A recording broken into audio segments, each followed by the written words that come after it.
नमस्कार, आप देख रहे हैं इंडिया टीवी। आपके साथ मैं हूं मीनाक्षी जोशी। प्रधानमंत्री नरेंद्र मोदी आज से अपने मेगा इंटरनेशनल मिशन पर निकल गए हैं। 6 दिनों का ये अंतर्राष्ट्रीय दौरा है। 3 देश जाना है और दुनिया के 24 दिग्गज नेताओं से मुलाकात होनी है। प्रधानमंत्री का पहला पड़ाव है जापान। जापान के हिरोशिमा में दुनिया के सबसे प्रभावशाली 7 देशों के संगठन G7 सम्मेलन में हिस्सा ले रहे हैं। भारत को गेस्ट कंट्री के तौर पर शामिल किया गया है। जापान में मोदी की कई देशों के प्रधानमंत्री और राष्ट्रपति के साथ द्विपक्षीय वार्ता भी होनी है। 6 दिनों में प्रधानमंत्री मोदी 3 देशों का दौरा करेंगे और सबसे पहले वो जापान के हिरोशिमा शहर पहुंचेंगे, जो पूरी दुनिया में परमाणु हमले के शिकार शहर के रूप में जाना जाता है। मोदी से पहले अमेरिका के राष्ट्रपति बाइडेन समेत कई दिग्गज नेता हिरोशिमा पहुंच चुके हैं। आज सुबह इन नेताओं ने परमाणु हमले में मारे गए लोगों को श्रद्धांजलि दी, जिसकी तस्वीरें इस वक्त आप देख रहे हैं। प्रधानमंत्री नरेंद्र मोदी G7 में शामिल होने के लिए रवाना हो चुके हैं, हिरोशिमा पहुंच रहे हैं और उनके पहुंचने से पहले तमाम और दिग्गज नेता हिरोशिमा पहुंच चुके हैं। 3 दिन के जापान दौरे के दौरान प्रधानमंत्री मोदी की कई देशों के नेताओं के साथ द्विपक्षीय वार्ता होगी। शनिवार सुबह 10:30 बजे उनकी दक्षिण कोरिया के प्रधानमंत्री के साथ बायलैटरल मीटिंग है। कल सुबह 11 बजे वो वियतनाम के प्रधानमंत्री के साथ मीटिंग करेंगे और शाम 5:10 पर फ्रांस के राष्ट्रपति के साथ उनकी बैठक है। शनिवार रात 8 बजे वो जापान के प्रधानमंत्री के साथ द्विपक्षीय वार्ता करेंगे और अगले दिन रविवार को सुबह 9:20 पर ब्रिटेन के प्रधानमंत्री के साथ भी बायलैटरल मीटिंग करेंगे। इन मीटिंग्स के अलावा मोदी को G7 समिट में भी शामिल होना है। सम्मेलन में कई सारे एजेंडे लिस्टेड हैं।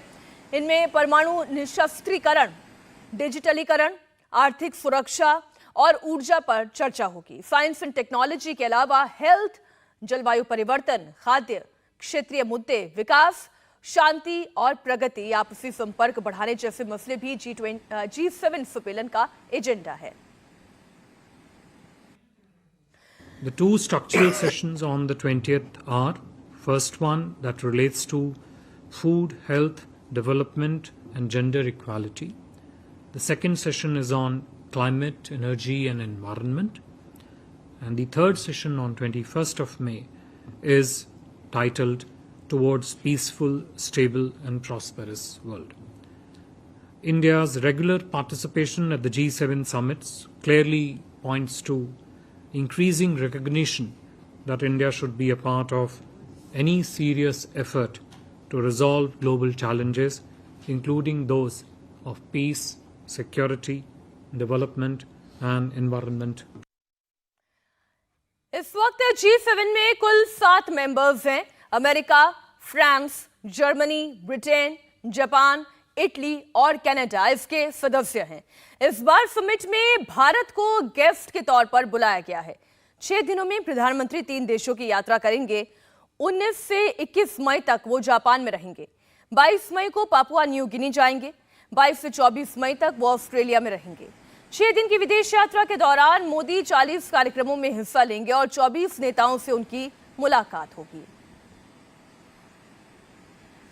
इस वक्त India TV political editor Devendra Parashar हमारे साथ लाइव जुड़ गए हैं। देवेंद्र, कितना इंपॉर्टेंट है G7 समिट में भारत का बतौर गेस्ट देश ही सही लेकिन शिरकत करना? प्रधानमंत्री नरेंद्र मोदी किन एजेंडास को प्रायोरिटी देंगे? निश्चित तौर पर बहुत इंपॉर्टेंट है और ये समझा जा सकता है कि एक तरफ जहां भारत के अपने इशूज़, दूसरी तरफ दुनिया के जो इशूज़ हैं, खासतौर पर रूस यूक्रेन वॉर के दरमियान भारत की भूमिका जिस प्रकार से एक सशक्त भूमिका लगातार दिखी है, उस संदर्भ में समझा जा सकता है कि G7 देशों के साथ अगर विशेष आमंत्रित देश के तौर पर भारत वहाँ पे जा रहा है, वो कितना इंपॉर्टेंट है। तीसरी चीज़ कि वहाँ पे जापान में ही क्वाड की बैठक जो कि पहले ऑस्ट्रेलिया में होनी थी, लेकिन क्योंकि बाइडेन का प्रोग्राम बदल गया तो उसके चलते अब ये जापान में हो रही है।